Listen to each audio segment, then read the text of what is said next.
Olá, seja bem-vindo ao Espaço Parlamentar, o programa da TV Câmara, onde você pode conhecer um pouco mais de um dos 13 vereadores que atuam aqui na cidade. Eu tenho aqui comigo o vereador Juarez Araújo e o jornalista Rodrigo Vieira, aqui da Câmara Municipal. Nós dois vamos conversar, entrevistar com o vereador Juarez Araújo. Falando sobre o Juarez, eu vou falar um pouquinho sobre a vida do vereador, que se chama José Aparecido Cavalcante de Araújo. O Juarez Araújo, como é conhecido por todos, recebeu esse apelido porque havia um delegado que era muito semelhante fisicamente com o vereador Juarez Araújo. Esse delegado se chamava Juarez, por isso todo mundo apelidou o José Aparecido de Juarez Araújo, como é conhecido até hoje. O Juarez tem 58 anos, é separado, pai de 5 filhos e avô de 4 netos, católico, morador do Jardim Paraíso e atuante na pastoral familiar da paróquia Nossa Senhora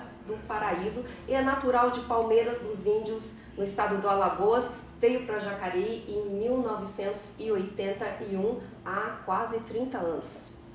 Foi cobrador de ônibus da JTU, por muito tempo trabalhou como motorista de caminhão, prestou serviços para o antigo supermercado Rosado, trabalhou com funilaria, montou o comercial Juarez Araújo, que trabalhava com ferragens, parafusos, e se tornou conhecido em todo o bairro do Jardim Paraíso.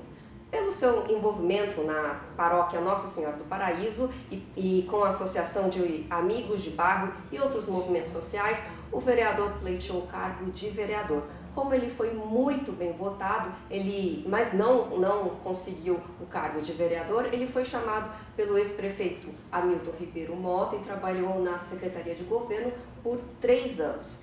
Já em 2017, ele foi eleito vereador, atua aqui na Câmara Municipal, e durante esse período ele fez a faculdade de Gestão Pública e concluiu no final de 2009. Com vocês, o vereador 19, né?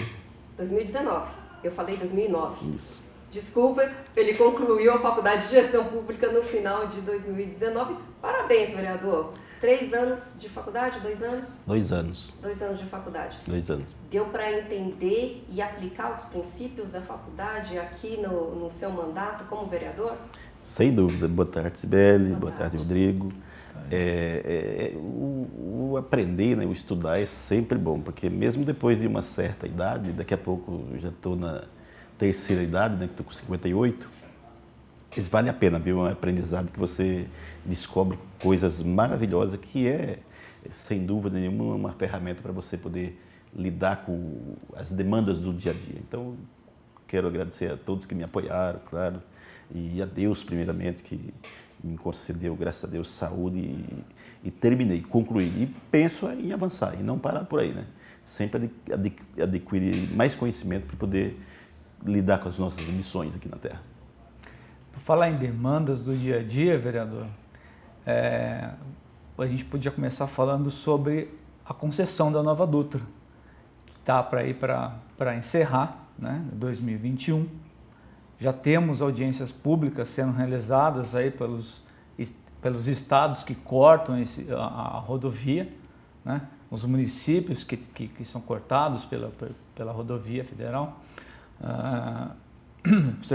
Eu queria saber do senhor, se o senhor tem participado já participou de alguma audiência dessa.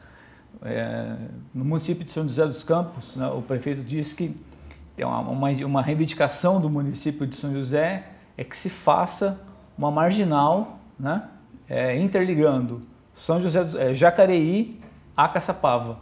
No caso de Jacareí, qual seria a demanda de Jacareí? Muito boa pergunta, Rodrigo. Eu participei dessa audiência que foi realizada em São José dos Campos. Não me recordo agora a data que foi, mas foi agora recente. E eu fui um dos que fiz o questionamento sobre as melhorias para Jacareí, para o município de Jacareí no geral, né? E aí também comentei sobre esse alargamento da Via Dutra, que seria a marginal, né? Margiano Jacareí, até eu ainda citei Taubaté, mas aí, graças a Deus, eles já incluíram, segundo informações dos meios de comunicação, que eles conseguiram incluir essa marginal, né? Ou essas marginais, que de repente pode ser os dois lados da Dutra, não sei, não conheço o projeto. mas para fazer de Caçapava até Jacareí. Sem dúvida vai desafogar bastante o trânsito. Até porque eu e outros vereadores que tinham lá presente, até mesmo vários prefeitos, dentre eles o prefeito do município de Jacareí, o Isaías, também comentou a respeito do assunto. Eles começaram a audiência anunciando que iria fazer um grande investimento de Arujá para São Paulo. E depois, por incrível que pareça, falaram também de fazer um melhoramento na Rio Santos, na 101, naquela região ali de Ubatuba, por ali, até sair do Rio de Janeiro. Ou seja, excluindo o Vale do Paraíba. Você entendeu? E aí nós temos aqui na região do Vale do Paraíba 3 pedágios, onde arrecada uma grana. A gente sabe que o pedágio ele é como fosse uma mina de dinheiro ali, né? Todo mundo contribuindo ali. E aí eu ainda disse assim, por que esses valores então não são revertidos em benefícios para esses municípios? E até então não tinha nada. E graças a Deus, acho que ouviram a opinião de várias pessoas que estavam lá, inclusive a minha também, e já incluíram também esse novo projeto aí de fazer essas marginais. Questionei muito também sobre o pedágio de Jacareí também, que é outra aberração. Era uma outra questão que eu ia tratar agora com o senhor. Ah, exatamente.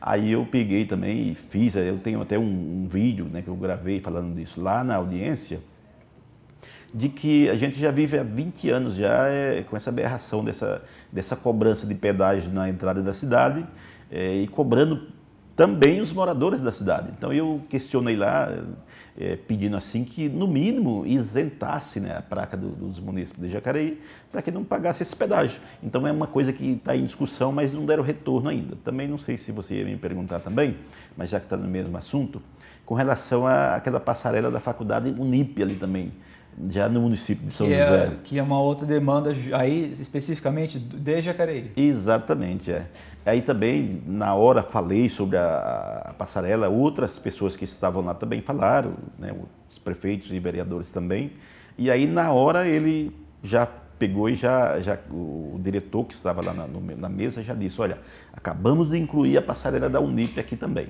Então, alguma coisa está surgindo, né, entre as dificuldades que a gente tem hoje e já as demandas apontadas que vai ser possível fazer, né, executar, estão aí o alargamento da rodovia, no caso, que é as marginais, e também da Unip. Agora o pedágio a gente vai continuar lutando para que isso aconteça também, né, porque não é possível que nós temos que esperar aí mais 30 anos, que é quando vai vencer a concessão, né, renovando 30 anos agora dessa vez, para poder fazer uma outra discussão a respeito do assunto, né? Então teremos que ver isso já. A cobrança tem que ser feita agora, porque, como o senhor acabou de falar, essas demandas são para ontem. Exatamente. Né? Porque essas demandas já são de anos e anos, né, dos moradores aqui da região, da região metropolitana do Vale do Paraíba, e que precisam ser sanadas, tanto pela região metropolitana, pela coordenadoria da região metropolitana, que tem poder político e tem poder parlamentar junto ao governo do Estado para tratar desses assuntos que vão envolver a concessão. Exato. E vão durar mais 30 anos, né? 30 anos. Pois é. Desculpa, vereador, quer falar mais alguma coisa? Eu queria só acrescentar que nós tivemos, claro, uma participação pequena, né, vamos dizer assim, pequena da população de Jacareí, mas tinha lá o prefeito, que é o executivo da cidade, tinha eu como vereador e mais uns vereadores também daqui que estavam presentes. Nós somos aí eleitos pelo povo para fazer isso mesmo, para representar a população, né? Então até questionaram, puxa, mas pouca gente de Jacareí, não é pouca gente, mas somos representantes eleitos pelo povo que temos a obrigação de participar desses encontros aí, justamente para reivindicar aquilo que a população vem reivindicando há muito tempo. Então esse é o nosso papel. Peço aí para a população, continue contando com o nosso trabalho, que nós estamos à disposição para contribuir naquilo que tiver no alcance. Agora, vereador, em relação específica ao seu mandato, como que o senhor considera que está a aplicação das emendas impositivas que o senhor destinou? Nessa semana, o vereador Paulinho dos Condutores, ele protocolou um pedido de informação alegando que ele considera que as emendas na área de esportes não foram aplicadas. Como que o senhor considera que as suas emendas, que seriam para o ano de 2019, elas foram aplicadas, foram bem empregadas, realmente o dinheiro foi destinado para aquele fim que deveria ter sido, ou o senhor considera que metade, 50%, uma parte só foi investido? Sibeli, eu também eu entendo perfeitamente a situação financeira que o nosso país atravessa. O nosso município também não fica de fora. Então, neste ano passado agora, a prefeitura teve mais de 40 milhões de arrecadação a menos. Então, o executivo ele precisa fazer escolhas, né? O que é que eu consigo fazer com o dinheiro que eu tenho e o que é que eu vou deixar para depois? Então, as emendas, alguma coisa saíram, sim, Sibeli, para mim saiu alguma coisinha muito pequena, mas saíram, né? Agora, tem muitas, não só do Paulinho, mas minha também, de outros vereadores, que estão ainda, a gente está na expectativa, segundo as informações do próprio executivo, que nesse primeiro semestre já vai ser, essas demandas já vão ser atendidas, né? Tomara eu, porque a gente espera aí que melhore um pouco a arrecadação da cidade, porque até então ela está patinando, sabe? Pelo contrário, diminuiu ao invés de aumentar. E como eu te disse, as coisas precisam ser feitas com dinheiro. Se não tem, então, um pouquinho de paciência, a gente tem que esperar um pouco. E a expectativa agora para as emendas desse ano? Como é que o senhor trata já? Qual é a expectativa do senhor, já que as do ano passado já ficaram em aquém da expectativa, como o senhor acabou de dizer, que já vieram bem abaixo?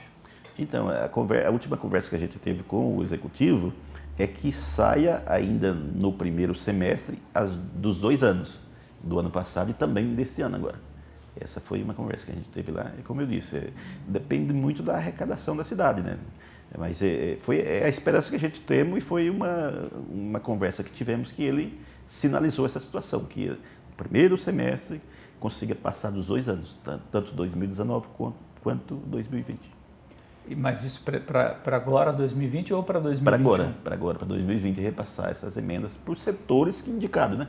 Onde a gente indicou para tal secretaria, para tal finalidade de coisa para executar. Então, a expectativa é que seja feito ainda nesse primeiro semestre. Vamos ver se as contas batem aí, né? Porque já tem um acúmulo do ano passado, deste ano, e numa situação em crise. Agora, vereador, na área de mobilidade urbana, a gente tem vários acontecimentos novos aí na área de mobilidade, os corredores de ônibus, os radares que foram implantados. Como é que o senhor está vendo tudo isso, principalmente em relação aos corredores de ônibus? Tem dado uma super polêmica. Você quer complementar, Rodrigo? Não. Já que a gente vai entrar nesse assunto de mobilidade, especificamente na questão dos corredores, gostaria só de remeter a um assunto que em janeiro, o senhor se lembra muito bem, os sindicatos dos condutores, os motoristas, né, eles fizeram uma reivindicação, eles fizeram uma greve, por conta de que os motoristas eles estavam sendo multados por conta dos agentes de trânsito, porque eles estavam tendo que desviar dos veículos que estavam parados, que estavam atrapalhando os ônibus, né, e eles estavam sendo multados por conta dos motoristas, dos veículos normais que estavam ali naquela faixa, né? Como é que fica essa história, vereador? Existe uma questão que é importante, que é o corredor, né? que é o transporte público coletivo, que ele deveria ser, de fato, o maior investimento do município, porque ele carrega o maior número de pessoas. Sim. Né? Ele deveria ser assim, a estrela, vamos dizer assim, da mobilidade urbana, no caso. Porque um carro carrega no máximo 4, 5 pessoas. Um veículo de transporte coletivo, um ônibus, carrega 50, 60 pessoas. Enfim, mas no caso de Jacareí, especificamente, existem vias, e aí eu já vou fazer o papel aqui de advogado do diabo, existem vias, conforme a própria imprensa local tem tratado, existem vias públicas, principalmente no centro, que não comportam, não demandam, não conseguem, por questão de arquitetura, uma questão de arquitetura da década de 40, de 30, de 20, né, muito antigas, que não comportariam tal situação para fazer essa faixa exclusiva. Como é que o senhor vê essa situação? Primeiramente, atender a uma demanda da maioria, porque a maioria das pessoas no país inteiro utiliza o transporte público, e, ao mesmo tempo, dar vazão a essas pessoas que também utilizam o transporte privado, transporte particular. Essa questão das multas, Rodrigo, que você comentou, no comecinho tivemos uns problemas mesmo, mas foi só a falta de ter conversado, né? E depois a mobilidade sentou com o sindicato e até mesmo com o executivo e essa parte foi sanada já. Porque também não é justo que o motorista do ônibus, ele tem um veículo parado na frente e ele pare com o outro atrás, ele não consiga, poxa vida, se ele não vai pegar ninguém ali, então ele tem o direito de sair fora da faixa exclusiva ou compartilhada. Isso estava acontecendo e os agentes de trânsito estavam atuando sim, estavam notificando os motoristas, mas já foi sanado esse problema. Não, eles podem fazer isso sem medo de ser notificado, porque é um direito deles e precisam. Se a ideia já é para que o trânsito flua, né, que sentido tem ele ficar esperando atrás do outro? Então não, isso já foi sanado esse problema. Com relação ao que você comentou, que a maior parte da população é verdade. E a gente temos que pensar muito, eu sempre fui um defensor dessa parte também. Sempre questionei essa necessidade. Por quê? Se você pega um horário de pico aí, a gente sabe que é difícil, mesmo sendo numa cidade antiga, né? Cidade de 367 anos, exato, se não me engano, a estrutura a gente sabe que é muito estreita, muitas ruas que são estreitas. Exato. Mas vamos pensar também nessas pessoas, nas mães de família que saem da casa dela com horário para chegar no serviço, para deixar a criança na creche, sabe? E o coletivo ele acaba travando ali por causa de alguém que está com um carro de passeio na frente, que ele tem como desviar e sair por uma outra rua. Porque para o carro de passeio tem as alternativas. Para o coletivo não tem, não pode sair do itinerário. Então eu sempre defendi essa parte aí. Com relação às faixas exclusivas ou compartilhada, as exclusivas é um trecho muito pequeno do dia, de horário. Se você for ver, nós temos 3 ruas só, Sibeli, na cidade que é exclusiva. Mas à tarde, se não me engano, das 17 às 19. E de manhã, me parece que das 6 da manhã até às 9, eu acho. Os horários de pico. Os horários de pico. Olha para você ver, fora esse horário, está liberado para todo mundo, você entendeu? E as demais, elas são compartilhadas. Tanto o coletivo pode andar, o ônibus, como as pessoas também de carro. Então não mudou quase que nada. É mais por um motivo de até de educar as pessoas e dizendo para eles assim, ó, respeite o corredor do ônibus, porque ali carrega a maior parte da população da cidade. Não é verdade? Exato. É fácil de entender. Agora, por outro lado, nós temos uns grupinhos aí, rapaz, que eles acabam, sabe, fazendo de um pingo de água uma tempestade. E, infelizmente, as pessoas não acompanham muito de perto, né? E acabam ouvindo aquele boato e até reproduzindo ele. Isso é complicado, mas se você for ver no fundo, na realidade, não mudou quase que nada. Como eu disse, é uma questão mais de educação, né? As pessoas, os motoristas dos carros de passeios, por exemplo, eles têm que ter a consciência de que o ônibus deve ter a preferência. Tem outras cidades, São José dos Campos, há quanto tempo implantaram? São Paulo, há quanto tempo, né? E por que aqui não pode implantar? E quando você implanta, tem um questionamento por lado de algumas pessoas, que não é muito, mas acho que um pouco é falta dessa conversa, a gente levar essas informações corretas e que as pessoas entendam que tem necessidade de fazer isso, até para proteger aquela classe mais inferior, que é justamente a que usa o transporte coletivo. Só para emendar, já falar em classes inferiores, o senhor é a favor do poder público subsidiar a tarifa? Não deixar só que o usuário pague 100% dela? Então, esse foi uma outra questão, Rodrigo, justamente para não aumentar a passagem. Você pode ver que a passagem na cidade vizinha já está mais cara do que a de Jacareí. Então, esse subsídio aí foi para ajudar aquela comunidade que paga a passagem, entendeu? Os moradores, 60, se não me engano, 61% da população da cidade usa o transporte coletivo. Se não bota esse incentivo aí, entendeu? Se a gente não aprova aquilo lá, a passagem já estava aí, me parece que quase R$5 que está na cidade vizinha, em São José dos Campos, por exemplo. E Jacareí continua em 4,20. Então, o poder público ele precisa, sim, custear essas demandas. Parte dessas demandas, né, que é os deficientes, os estudantes, entendeu? Precisa ajudar, sim. Porque aí não é a prefeitura, é o quê? É o povo, né? É o povo colaborando com aquilo lá e barateando para aquele que mais precisa, aquele da ponta. Não, mas eu digo assim, não em relação à isenção, no caso foi a isenção do ISS, mas eu não digo em relação a esse tipo de propositura, não a isenção do ISS, mas subsidiar de uma outra forma, como no Sistema Único de Saúde, por exemplo, subvencionar com recurso público. Deixa eu dar um tempinho. Vereador, enquanto o senhor pensa na pergunta do Rodrigo, a gente vai dar um tempo, porque já acabou o tempo do nosso primeiro bloco aqui. A gente está no Espaço Parlamentar, o programa da TV Câmara, onde você pode conhecer um pouco mais sobre a vida e a intenção, como o vereador da sua cidade legisla aqui em Jacareí. Mas a gente vai dar um tempinho aqui no nosso programa e a gente volta depois dos comerciais.